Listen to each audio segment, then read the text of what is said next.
ଚିନ୍ତାରୁ ମୁକ୍ତି ପାଇବାର ଉପାୟ ଭାଗ 67। ଓଲଟା କଥାକୁ ସଜାଡ଼ିବା।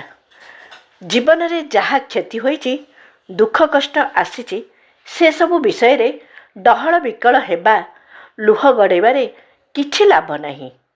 କ୍ଷତି ହେଲେ ଯେକୌଣସି ଲୋକ ତ ଦୁଃଖ ଓ ନିରାଶ ପ୍ରକଟ କରିପାରେ। କାନ୍ଦ ବୋବାଳି କରିବା, ଭୀରୁ ସ୍ୱଭାବ ପ୍ରଦର୍ଶନ କରିବା ତ ଅତି ସାଧାରଣ କଥା।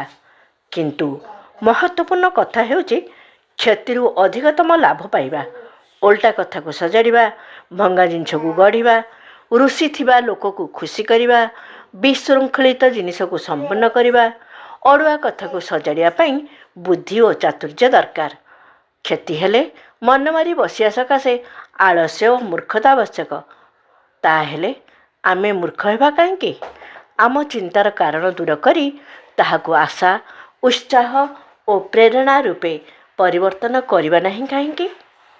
କ୍ରମଶଃ ଆଗାମୀ ଭାଗରେ ଆହୁରି ଆଗକୁ। ବିଚାରକ୍ରାନ୍ତି ଦୂତ ୟୁଟ୍ୟୁବ୍ ଓଡ଼ିଆ ଚ୍ୟାନେଲକୁ ସବସ୍କ୍ରାଇବ୍ କରିବା ସହ ପରବର୍ତ୍ତୀ ଭିଡ଼ିଓ ପ୍ରାପ୍ତ କରିବା ପାଇଁ ବେଲ୍ ଆଇକନ୍ ଦବାନ୍ତୁ ଏବଂ ବିଚାରକ୍ରାନ୍ତି ଦୂତ ଓଡ଼ିଆ ଫେସବୁକ୍ ଓ ଇନଷ୍ଟାଗ୍ରାମ ସହ ଯୋଡ଼ି ହୁଅନ୍ତୁ। ଧନ୍ୟବାଦ।